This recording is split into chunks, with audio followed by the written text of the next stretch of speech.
to the one who created them.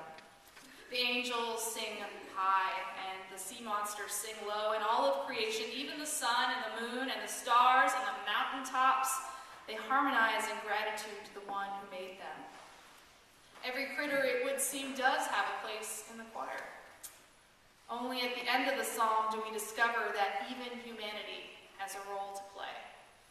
Even we have a voice to offer to the choir, and that, contrary to our sense that we have dominion over creation, ours is only a part and not the lead. You see, the point here is that praise is not solitary.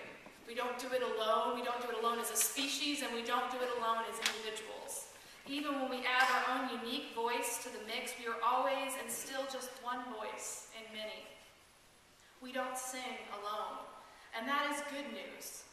While we are taught that our individual and unique skills are what is important in this world, is what you need to get ahead, isn't it wonderful that the community of God reminds us that our gifts, our unique individual gifts, lend themselves beautifully to one another?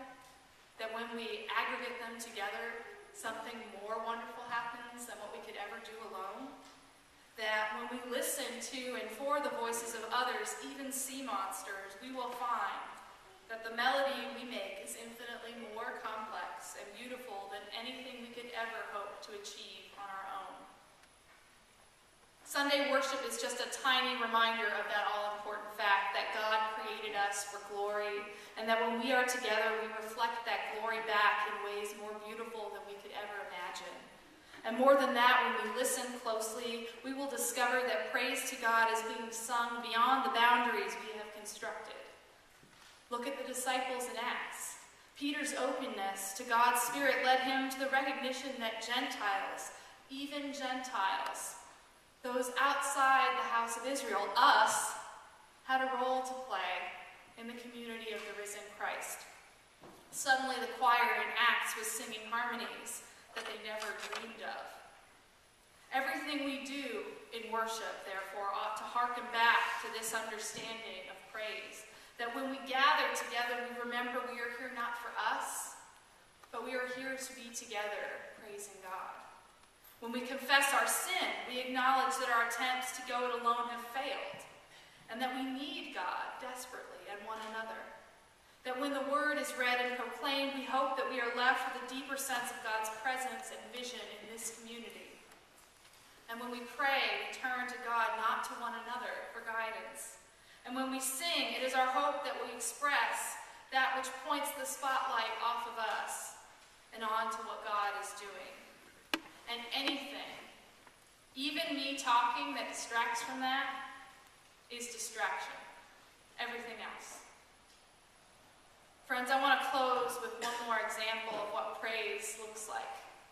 And it involves me telling a story. In 1885, so around when this church was probably celebrating its 50th anniversary or so, a Swedish man named Carl Gustav Boberg was walking home from his church in a little town called Kronoback on the eastern coast of Sweden. And as he was walking, he looked over this bay called the Bay of Monsteras, which I think is a great name. And suddenly a spring storm engulfed the bay, maybe a little bit more violent and churning than the spring showers we're going to get this afternoon. So he's looking out on the bay, looking for cover from this storm, and the waters are churning. And the lightning is flashing, and the thunder is rolling, and fierce winds are sweeping across the bay and onto the meadows and the fields. And as he watches, the storm vanishes as quickly as it has come. And when it is gone, he looks out on the bay, and it is as still as a mirror, as though the storm had never been there.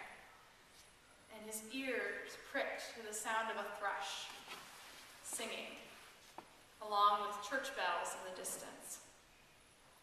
And out of that moment, he was moved to compose the following words. Words we sing quite often.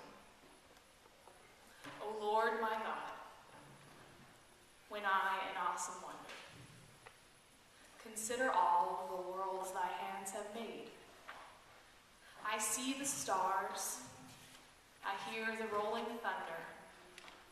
Thy power Then sings my soul, my Savior God, to thee. How great thou art. How great thou art. The grass withers and the flower fades, but the word of the Lord endures forever.